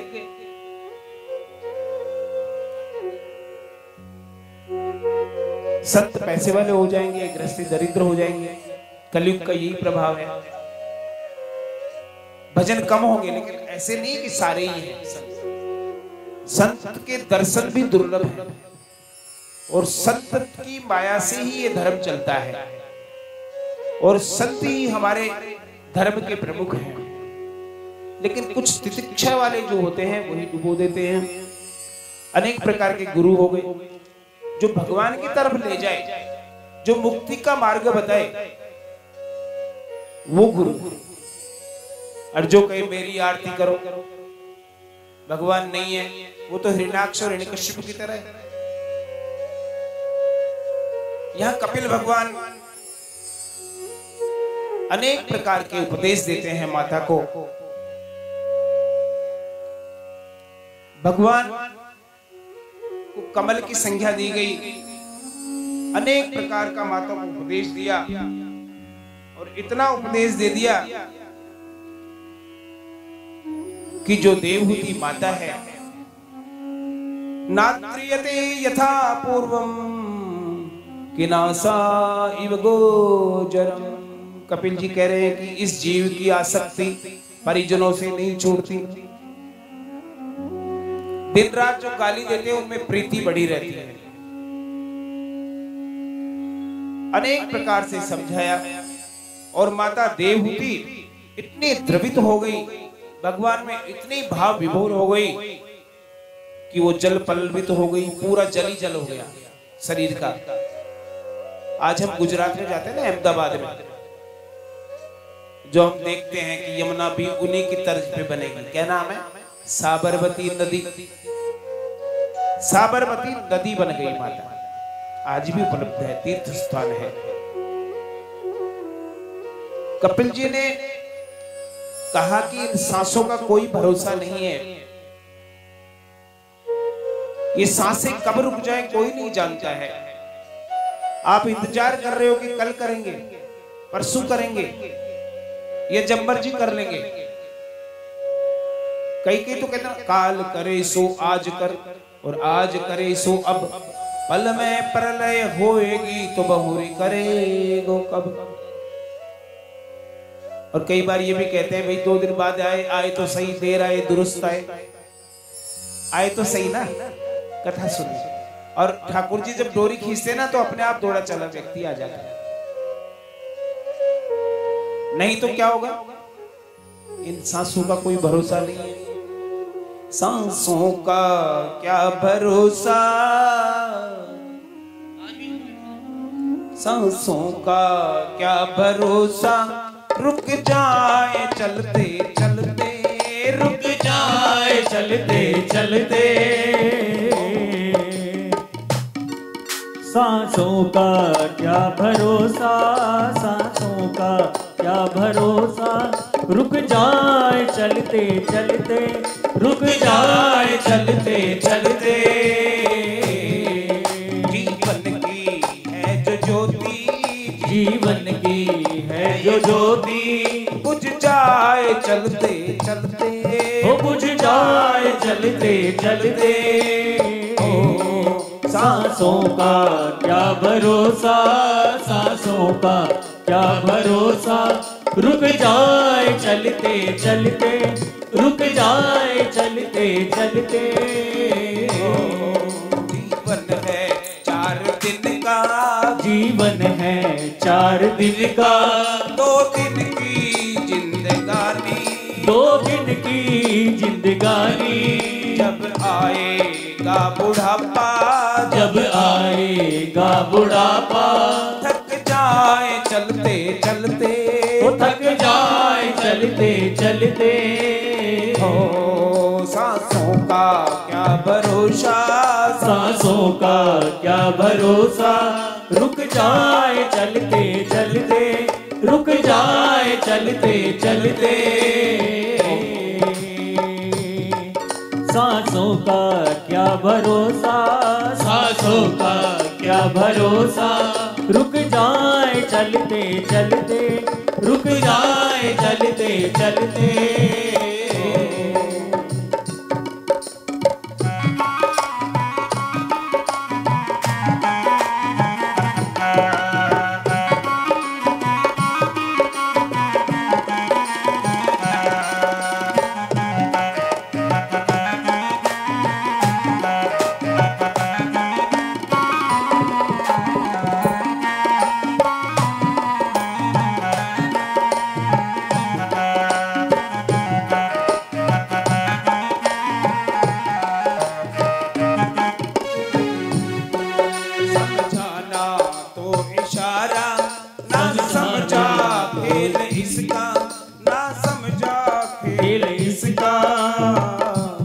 समझाना तो इशारा, समझाना तो इशारा, ना समझा खेल इसका, ना समझा खेल इसका। क्यों तेरी बात बिगड़ी, क्यों तेरी बात बिगड़ी, हर बार बनते बनते, हर बार बनते बनते। सांसों का क्या भरोसा, सांसों का क्या भरोसा, रुक जाए चलते चलते, रुक जाए चलते चलते।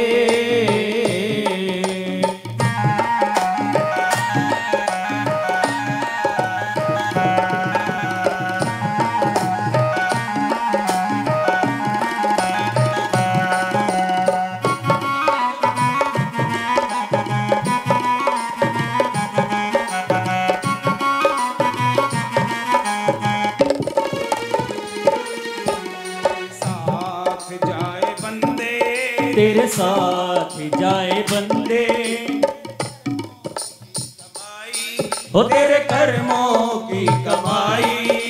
तेरे साथ जाए बंदे, तेरे कर्मों की कमाई, तेरे कर्मों की कमाई।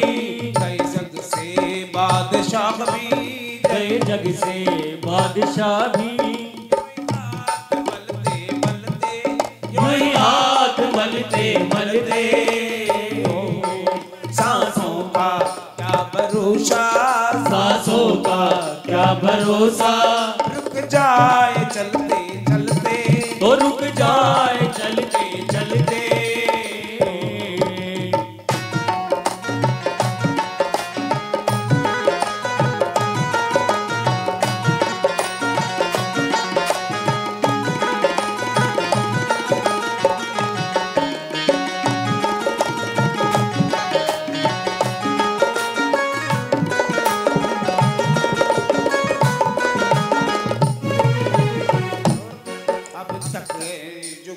न पगले, अब तक किया न पगले, अब तो हरी सिमर ले, अब तो हरी सुमर ले।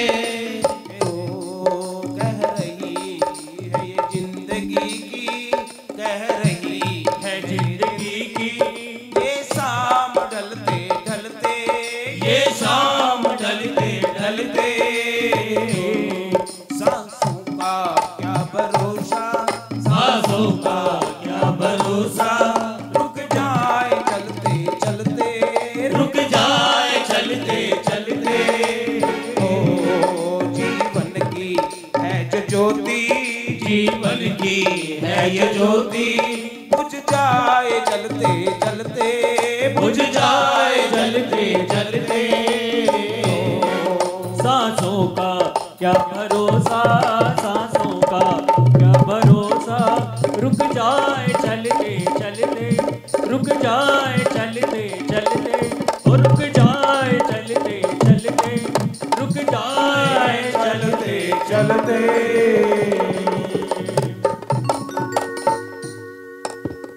सांसों का क्या भरोसा, रुक जाए चलते चलते। भरोसा है क्या किसी का? नहीं है, पता ही नहीं है। जब जन्म लिया मृत्यु साथ जुड़ गई। और भगवान ठाकुर जी ने गिनती के रख रखे हैं, कब बटन दबा दे कोई पता है? इसीलिए कहा काल करे सो आज कर। और करना क्या है? ठाकुर जी का नाम सुमिरन करना है। कैसे करना है? सुबह नाश्ता नहीं बनाना, माला लेके बैठ जाना 5 घंटे तक, गड़बड़ हो जाएगी। अरे भगवान का नाम तो जैसे मर्जी लो, जीभ है ना, उठते बैठते खाते पीते। साथ में चाय आई तो ठाकुर जी को भोग लगा देते हैं, रोटी आई तो रोटी का भोग लगा दिया, फल आया फल का भोग लगा दिया। काम करते हुए ठाकुर जी को सुमर लो, क्या दिक्कत हो गई? और जब हमेशा जीवा पे भगवान का नाम रहता है ना, वो तर जाता है। उमा दारू जो सित की नाई, सब ही नचावत राम गोसाई। ये राम जी ही नचाते हैं हमें। और भगवान की माया के बिना कहते ना पत्ता भी नहीं हिलता। लेकिन व्यक्ति क्या करता है? पुनरपि जननम पुनरपि मरणम पुनरपि जननी जठरे शयनम। बार बार मां के पेट में आता है, मोक्ष का प्रयत्न नहीं करता। छोटी सी बात बताई, इस जीवन में आके धर्म करोगे, स्वर्ग पे चले जाओगे, देवता बन जाओगे, लेकिन वापस धरती पे मां के पेट में आना पड़ेगा। पाप करोगे तो नरक में जाओगे, घूम घाम करके 84 लाख योनियों के बाद में स्थावर जंगम पिंडज अंडज ये सारी योनियों में घूमते हुए वापस आओगे। भगवान कपिल देव माता से कह रहे, माता भगवान का नाम तो इतना सरल है,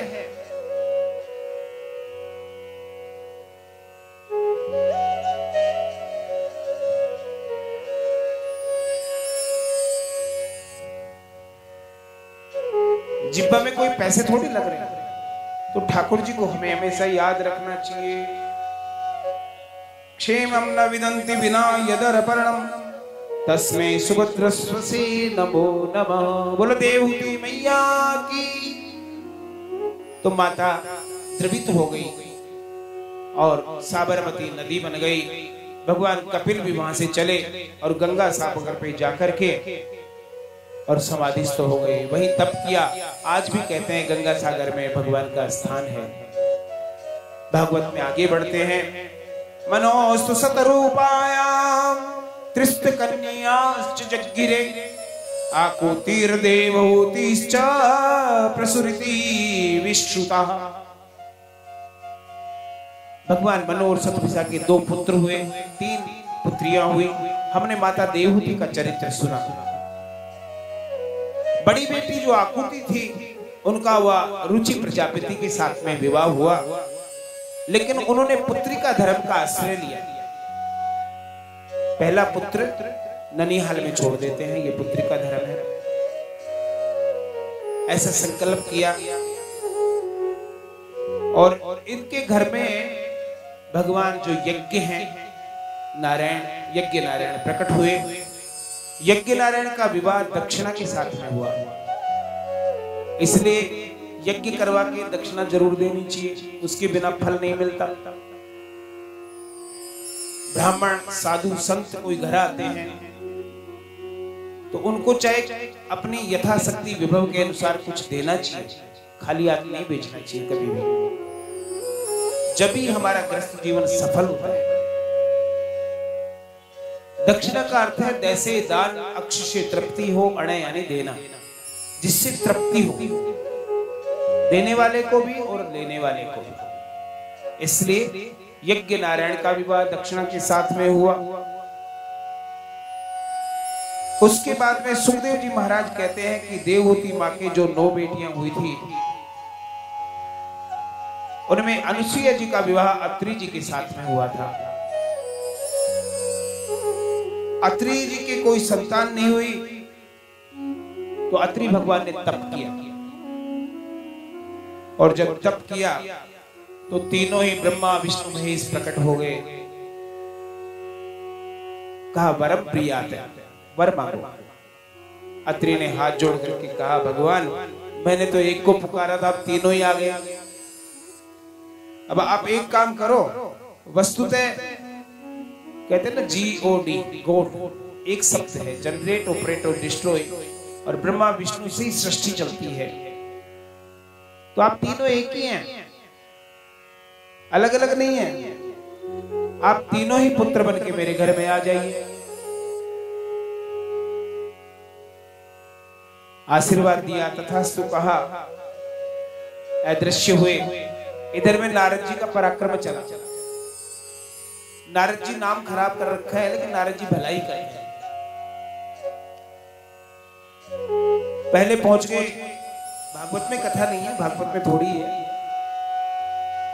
पार्वती जी माता के पास में, आपसे बड़ी सती तो अनसुईया जी हैं। लक्ष्मी जी को भी कहा है आपसे बड़ी सती अनसुईया जी हैं, और ब्रह्माणी को भी कह दिया आपसे बड़ी सती अनसुईया जी हैं। तीनों ने परीक्षा लेने की ठान ली। ब्रह्मा विष्णु महेश को भेज दिया परीक्षा लेने के लिए। दरवाजे पे दरवाजा ठकठकाया,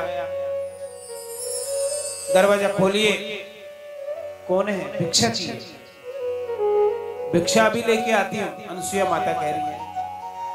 ऐसे नहीं लेनी। कैसे लेनी है?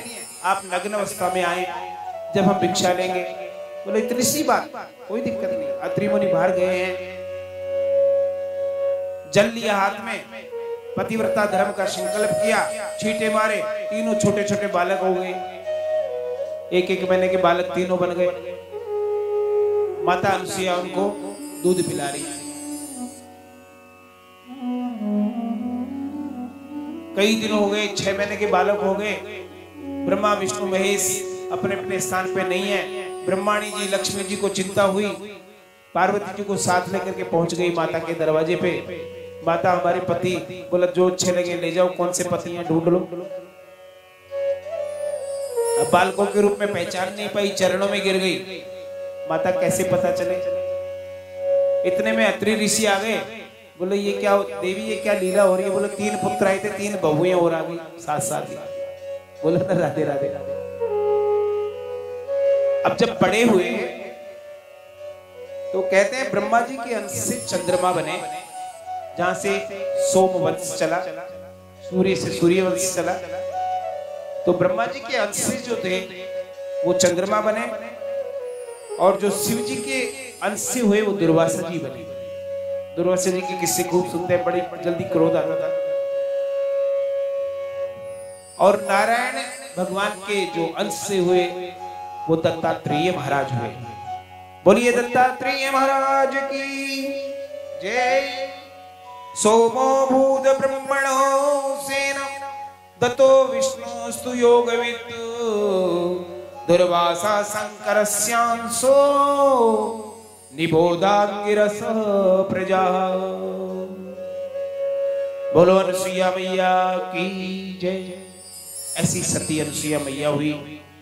सती चरित्र में, भक्तमाल चरित्र बहुत सुंदर सुंदर इनका वर्णन है, और चित्रकूट में स्थान है इनका। कभी गए हो कुंभ में तो देख के आते, दर्शन करके आते। मैत्री जी फिर कहते हैं, विदुर जी जो सबसे छोटी बेटी प्रसूति थी, उसका विवाह दक्ष प्रजापति के साथ हुआ, जिनके 16 बेटियां हुई। 16 बेटियों में 13 कन्याएं जो थी धर्म की पत्नियां बनी, और धर्म की पत्नी है मूर्ति देवी। उसके गर्भ से भगवान नर और नारायण का जन्म हुआ।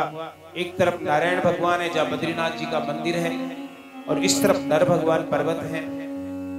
बद्रीनारायण जी की भी कथा है कि एक दुर्गम नाम का राक्षस था। आदि केदारेश्वर का मंदिर है बद्रीनाथ जी के नीचे, वहां भगवान पार्वती माता के साथ रहते थे शिव जी। और जो गर्म कुंड है ना, वो माता के लिए बना है। अलकनंदा में ठंडा पानी है, उसमें गर्म पानी है। ये तो भगवान की लीला है। थोड़ा सा नीचे आएंगे तो एक ब्रह्माणी नाम का गांव है। वहां से माता पार्वती जब आ रही थी, दुर्गम राक्षस ने अत्याचार करना शुरू किया। सभी भगवान के पास पहुंचे, शंकर भगवान बचाइए, क्या करें। मैं थोड़ा शॉर्ट रूप में सुना रहा हूं, समय का अभाव इसलिए। शंकर जी ने कहा कि मैं तो वरदान दिया, इसको नहीं मार सकता। और दुर्गम राक्षस ने वरदान ले लिया कि मेरे पहले तो लिया कि मैं मरूं ही नहीं। भगवान ने कहा मरे तो मरना तो है, तो और कोई मांग ले। तो उसने क्या इलाज करा, अपना दिमाग लगाया कि मेरे शरीर पे 10,000 कवच चढ़ा दो और एक कवच को वो तोड़े जिसने 10,000 साल तक किया हो। कितना बड़ा विचित्र वरदान ले लिया और वरदान के प्रभाव से वो अत्याचार करने लग गया। भगवान शिव जी के मना करने पर सभी देवता विष्णु भगवान के पास गए। भगवान विष्णु ने कहा समय आने पर इसका वध करूंगा। लीला करी और ब्रह्माणी गांव से जब माता पार्वती आ रही थी, एक शिला है वहां पे बालक रूप में भगवान विष्णु रोते हुए मिले। संध्या के समय माता पार्वती ने उनको गोद में उठाया, अपनी कुटिया में ले आए। स्नान करने के लिए नीचे गई, दरवाजा बंद हो गया। शिव और पार्वती जब आए, दरवाजा नहीं खुला, पूछ बैठे कौन है आप? बोले प्रभु मैं अपना परिचय दूंगा, लेकिन पहले आप मुझे वचन दीजिए कि आप मुझे यहाँ से नहीं निकालेंगे, मेरे को स्थान चाहिए। जैसे ही दरवाजा खुला, भगवान विष्णु चतुर्भुज रूप में मिले। भगवान बोले प्रभु आप तो वैसे भी आ सकते थे। बोला नहीं, मुझे तो माता लेके आई है, अब मुझे यही रहना है। बोला हम कहाँ जाएं? बोला आप केदारनाथ चले जाओ। तो भगवान केदारनाथ जी की ओर प्रस्थान कर गए और भगवान विष्णु वही तप करने लग गए। अब वहां पे धूप है, बर्फ ही बर्फ है। लक्ष्मी जी को जब पता चला तो पेड़ के रूप में वहां आई, छाया करी। तो भगवान नारायण ने आशीर्वाद दिया कि संस्कृत में कहते हैं बद्री पेड़, ये मेरे नाम से नहीं बद्री नारायण के नाम से यानी लक्ष्मी जी के नाम से पूजेगा। बाद में के राजा विशाल हुए, पांडवों ने जीर्णोद्धार करवाया, इसलिए बद्री विशाल भी कहते हैं। समय पाकर धर्म की मूर्ति जो है माना गांव से थोड़ा सा आगे जाएंगे सरस्वती से, वहां पे मंदिर है मूर्ति देवी का। वहां 2 पुत्र हुए, नर और नारायण, दोनों जुड़वा हैं, एक जैसे हैं देखने में, बिल्कुल ठाकुर जी की तरह। ठाकुर जी का ही अवतार। एक नर एक दिन पूजा करे, नारायण लड़ाई करें और एक कवच तोड़ दें, क्योंकि वहां पे वरदान है अगर एक भागवत करवाएंगे बद्रीनाथ जी में तो 10,000 भागवत का फल मिलता है। एक माला वहां पे करेंगे तो 10,000 माला का फल मिलता है। ये वरदान है वहां पे, साक्षात स्वर्ग बैकुंठ है वो। दुर्गम समझ नहीं पाया तो दोनों जैसे जैसे करते 9,999 कवच टूट गए, एक कवच बचा। उस दिन नर की बारी, नर धनुष बाण लेके सुबह पहुंचे तो दुर्गम था, उसने सोचा ये तेरा कवच तोड़ देगा, जाकर के सूर्य की शरण में चला गया। भगवान धनुष बाण चढ़ावे सूर्य के पास में पहुंचे, इसको छोड़ो, इसका वध करना है।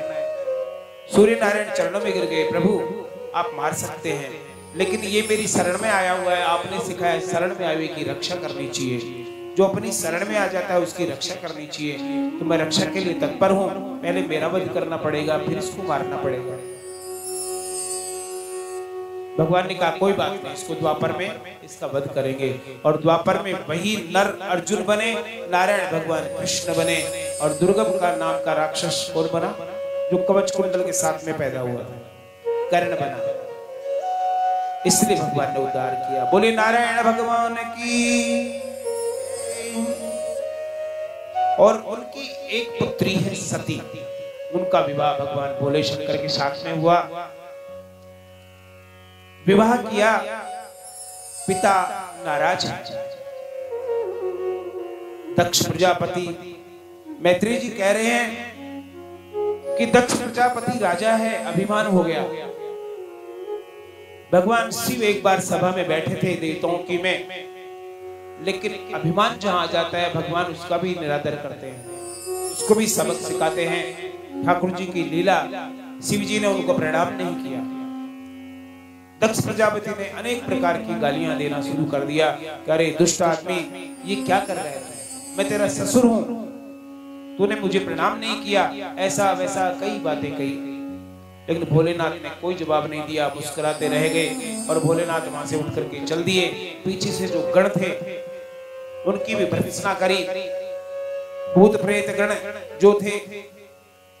अब देखो भोले बाबा बड़े भोले हैं। भोले बाबा बैठे थे कैलाश पर्वत पे, तो भूत प्रेत सारे रोते रोते पहुंच गए। बोले प्रभु हम कहां जाएं, सृष्टि तो आपने ही बनाई ना ब्रह्मा जी के आदेश से, अब हम कहां जाएं? कोई तो हमें बोतल में ही बंद कर देता है, कोई छू छू मंत्र करके हमें भगा देता है, कोई मंत्र पढ़वा करके क्या कर देता है, तो हम कहां जाएं? बोला आप मेरे साथ रहो, मेरे गढ़ बढ़ जाओ। सांप बिच्छू ये जितने जानवर थे ये भी पहुंच गए। भगवान ने उनको भी अपने यहाँ रहने का स्थान दिया। बोले ऐसे हैं बाबा, गृहीत्वा मृगसावक्ष पाणी मरकटलोचनम। और आज वही दक्ष प्रजापति इतने भोले को क्या कह रहा है, तू तो मरकट है, तू तो मूर्ख है, तू तो ओगड़ है, तू तो ये है, तू तो वो है। अपमान कर दिया। हरि हरि निंदा सुनहु जो काना, होई पाप गोघात समाना। भगवान नारायण की, अपने गुरु की और अपने पति की जो निंदा सुनता है वो क्या होता है, होई पाप गोघात समाना। एक गाय को मार दो उतना पाप लगता है। कब गुरु की निंदा सुनता है या ठाकुर जी की निंदा सुनता है या अपने पति की निंदा जो सुनता है। नंदीश्वर ने कहा स्वामी इसका वध कर दो। बोला समय आने पे हो जाएगा। और भगवान कैलाश पर्वत लौट आए, क्योंकि एक तो हमारी पत्नी सती है, एक इसके पिता हैं, तो मैं इसका अपमान कुछ नहीं कर सकता। और भगवान कैलाश पर्वत आ गए। अब हमारी दक्ष ने एक बार यज्ञ का आयोजन किया कनखल में, हरिद्वार के पास में कनखल है, वहां यज्ञ का आयोजन किया। सारे बड़े बड़े देवता आए, लेकिन भगवान शिव जी को नहीं बुलाया। शिव जी से देश कर रखा है, वैर भाव से नहीं आए। और जितने भी देवता बुलाए ना उनको आदेश दिया कि कैलाश पर्वत के ऊपर से आना। और जैसे ही कैलाश पर्वत के ऊपर से विमान उड़ उड़ के जा रहे हैं तो नारद जी पहुंच गए। माता ये कौन है? बोले मुझे क्या पता। बोले माता ये आपके पिता ने आपको नहीं बुलाया। अब पुत्री क्या बोले, नहीं बुलाया तो था, वो शंकर भगवान को बोल गए होंगे ना, मेरे को नहीं बोला होगा, तो उनको बोल दिया तो हो गया होगा। अब जाएंगे। नारद जी तो चले गए, माता भगवान के पास गई, जाकर के जिद करने लग गई मुझे भी पियर जाना है। भगवान शंकर ने कहा जहां बुलावा नहीं आता वहां चाहे पियर हो चाहे कोई हो नहीं जाना चाहिए।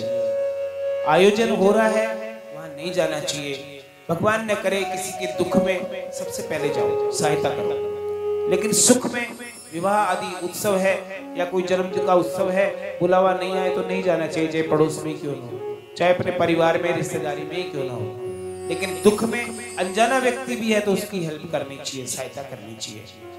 तो आप मत जाइए देवी, बुलावा नहीं आया।